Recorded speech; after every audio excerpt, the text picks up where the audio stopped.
Some of you who are here in the room today are walking in tall grass right now. Things are probably going really well for you.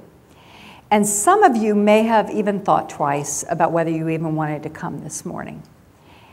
And I want to tell those of you who thought twice how glad I am that you're here.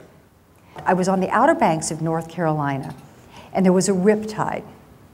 And this goes to those of you who almost didn't come today because you just thought, I've got something else I need to do. I'm barely hanging on. There was a riptide that day. And I wrote, I had a column due, and so I wrote about the riptide.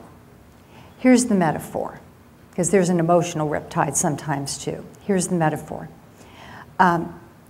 You can't outswim a riptide. A riptide is not so much as a tide as a current. And if you get caught in it, it'll sink you if you try to outswim it. What you have to do is just stay afloat. And you have to let it carry you out. You have to surrender to it, actually.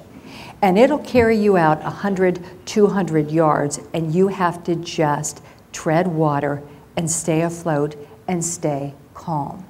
And then once you're out, you swim parallel to the shore and you get back in. I want you to imagine that there is a thread that goes from me to you, you to each other. It is so obvious to me how strong this is in Decatur.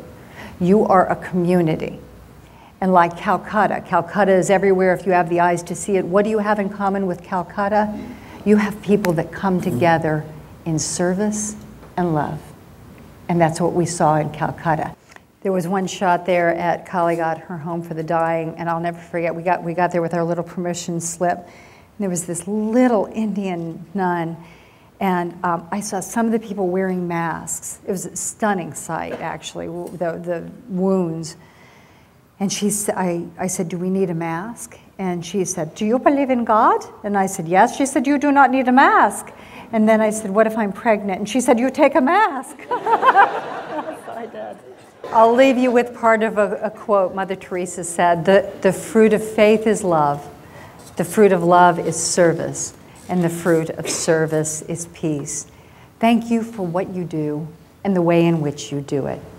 It's been a blessing to be here today. Thanks.